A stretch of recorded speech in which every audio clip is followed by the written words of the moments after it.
which I'm very pleased by. My new book is called Chasing Utopia. Yeah, there's a lot of funny stories about this, but there's a woman who does Canadian broadcasting. You do a lot of things online now that I swear I don't understand. I recently learned to put the password in so that you can take voicemail from your phone network. I was really pleased, because I had messages going back to September, and people were like, and I said, I don't know how to do it, and I finally said, no, you have to learn, and I finally learned to do that. So I'm not internet-y, and you can't, and you can't you can't, you can't email me, because Virginia Tech has had email, I guess, for 25 years or so. And I tried to learn it because they gave everybody a computer. You got the computer and you're supposed to do it. And I was on the phone one day, on the screen, whatever it is, I was trying to do it.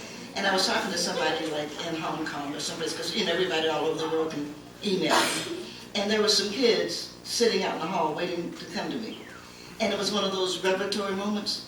And you all haven't learned it yet, but it's something you need to learn. And I realized I'm talking to someone in Hong Kong that I will never see or know.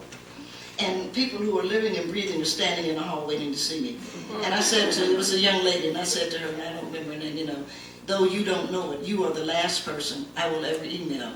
And I am going to sign off now, and thank you. And I did. And why would you ever leave the living for the dead? And of course, I hope here in Texas it's against the law of that other thing y'all do all the time. You're looking, what the hell is so important? I'm going down the street. It is a lot of ice. I will probably get it.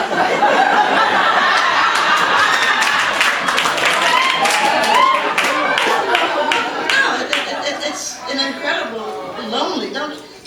You just know when you see somebody, what is that thing? Texting. They're incredibly lonely. Because why would you have to do that I am on the toilet. It's not beginning to make sense, but that has nothing to do with this book. My mother, which was sad to me, my mother died in 2005. And, losing your mother is, I think, incredible. When you lose your father, he died. My father died, and that was like 20 years ago. And, my father had issues, so, but he did. I don't think he was a bad person. I think he's crazy. But I'm beginning to be able to understand. I could not have written, I'm 70, I could not have written about my father when I was 50, because I didn't understand him, and I didn't understand anything about it, and if you don't understand, it's best not to do anything. Right. But Mommy died, and that was sad, because I was always close to Mommy. And the first book that I wrote, because I literally wrote that, she wanted to come on. It's a longer story and it's sad, but Mommy was dying and she wanted to come home, and so there's nothing to do, so we brought her home and got a hospital bed, so she wouldn't just fall through stuff. And you try to be brave, because my sister had a brain tumor, so I knew that my sister was dying, and so it was like, and I still think I think that Mommy died because she didn't want to bury Gary. My sister named Gary. And I still think that nobody said, but what about Nikki? And I know it. I laugh. We were at lunch. I was laughing about lunch. I laugh about lunch. I know. You have to know yourself.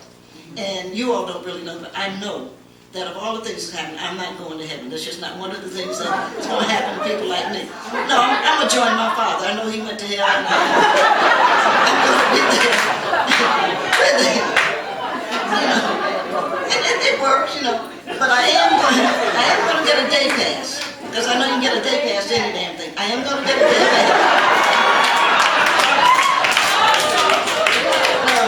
I'm going to go up there and I'm going to say, I know what y'all did, because nobody said, well, what about Nikki? So Mommy died in June, Gary died in August, and my Aunt Ann died in October, and my friend Rosa Parks, as died near the end of October, and Coretta King, who was not close, I wasn't close to Coretta, but Coretta died like in January, and so it was just boom, boom, boom, boom, boom. And the suit that I wore is a black St. John. I actually just put that in my collection. I said, I'll never wear that again. And I wrote a book called Acolytes because I've always wanted to be an acolyte. Not in the sense of the Episcopal Church or the Catholic Church, but in the sense of following great people. And so, you want to be an acolyte to your mother and your grandmother, but you also want to be an acolyte to great minds. To Gwendolyn, I want Gwendolyn Brooks to be proud of me. That kind of thing. And so I thought, okay, I wrote Acolytes, and it was sad. It was a sad book, and it was a hard book to write, but I literally wrote that sitting at my mother's bed while she lay dying. And then you miss your mother, but Mommy was funny, and because we spent a lot of time together, you start to remember. If you give it, and I guess I'm saying this for the young people, you have to grow up and you have to give yourself time. Because if you don't, you'll make judgments, and then you'll be trying to justify the judgments. You can't justify what you didn't know because you're too young to understand something. So it's best to learn something before you write about it. Yay! Just an old lady's advice. But when I started doing this, Mommy was a beer drinker. And because the deaths came the way that they came, it all fell, we're not rich or anything. We're not.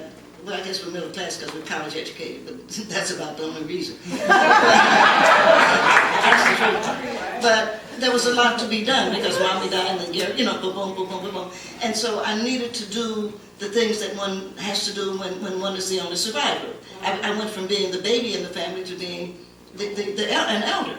I have an aunt who's 91, but I can't ask Agnes to do, these kind of things because she's 91. She's capable, but you're not going to push that off. So a lot fell on me. I got it done, and I was very proud of myself. You all don't know me, so you can only take my word for that. But after I got done everything that I knew I wanted to get done, that I needed to get done, then my next thing was I can now mourn.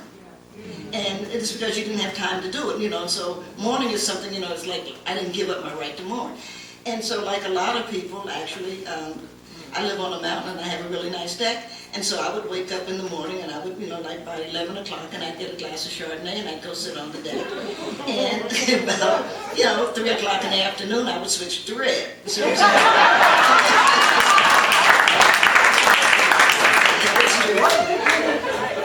and because people act like you shouldn't do that. Well, if you're not going to mourn when your mother dies, I don't know when you are. So I thought I had earned my mourning. And so that went on for a while. I have a dog, and her name is Alex. She's a good dog. She's a terrier.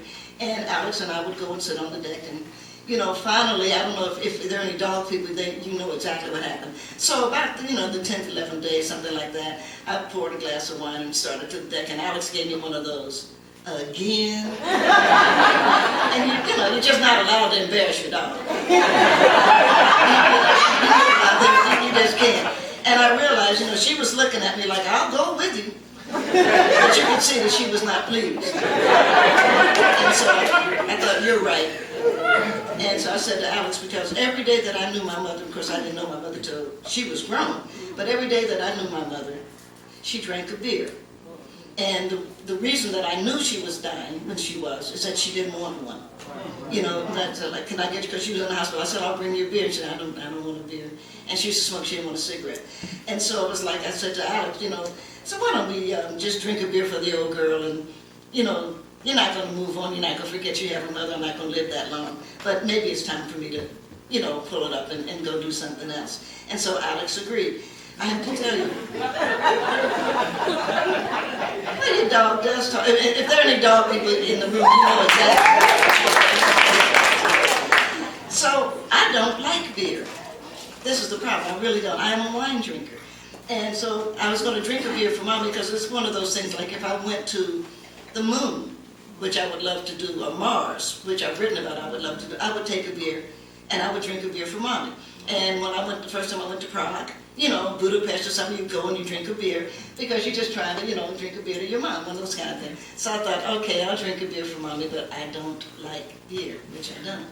And I thought, well, if I have to drink a beer, and I'm not a snob, and I don't want you to think I'm a snob because I'm not, I'm a very down-to-earth person, but if you have to do something that you don't want to do, then you have to do the best. So I thought, well, what I'll do is I'll get the best beer in the world, drink a beer for my mother, that'd be great. So I went to my local bookstore, my little local independent bookstore with nice people, and got the beer book. It's a beer book that tells you what's the number. I thought I'll get the #1 beer in America. One beer actually is the #1 beer in the world. Mm-hmm. So I did. I looked it up. It's Utopia.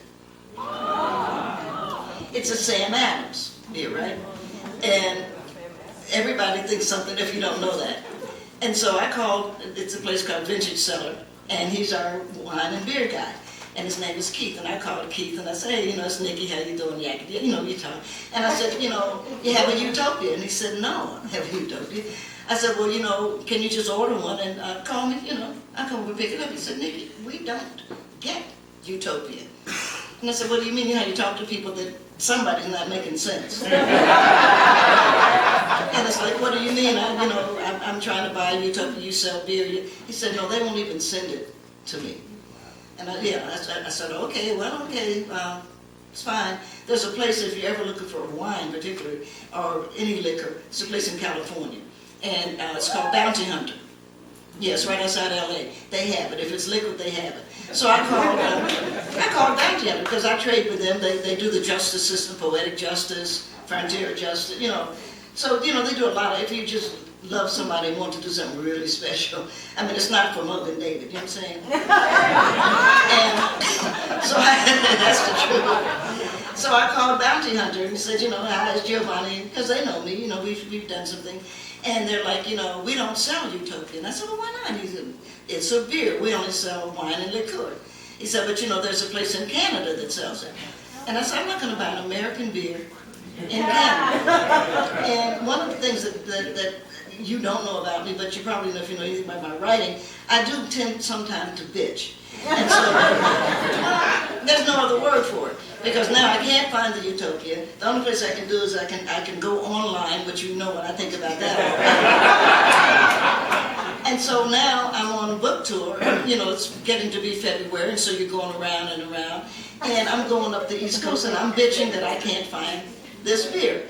And fortunately for me, to tell you the ending before that, I'm doing NPR complaining that I can't find Utopia. And I'm in Boston, and one of the people, I guess on his way to work or something, was the brewmaster at Sam Adams. And so he called in and said, tell Dr. Giovanni, we're going to send her the beer, and we're going to send her the glasses to drink it out of, because it has special glasses, which I thought was very nice.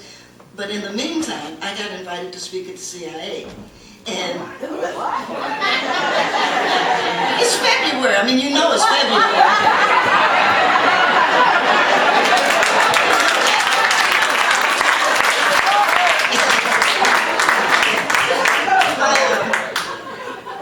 The woman who runs my office is really an awesome person. And twice she has said things to me. Once it was about the National Science Foundation, the other time it was about CIA. And she said, you got a call from the CIA for their, but I told them I'd have to get back to them because you're running a tight schedule. And it's like, Jenny, we clear for the CIA.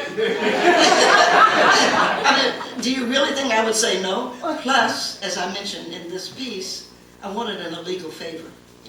Because I knew, and I know, that they have the best computers in the world. And I knew that if there was a Utopia any place in the 50 states and anywhere territories, they'd find it. So I went, but I'm an American, I pay taxes, what the hell, And I know that they know what I think about everything anyway, because I know I don't have any secrets from it. I gotta tell you, I looked good. On my St. John's, you know what I'm saying? I was fine, I looked really good. And what I did for them was Rosa Parks, because I know they didn't know Rosa Parks, my hole in the wall. So I did the book, explained it, and they had a lunch for me. And I was charming. And finally the director, and the director was like, I'm so glad to have you. And I said, well, it's such a pleasure, Leanne, to be with you and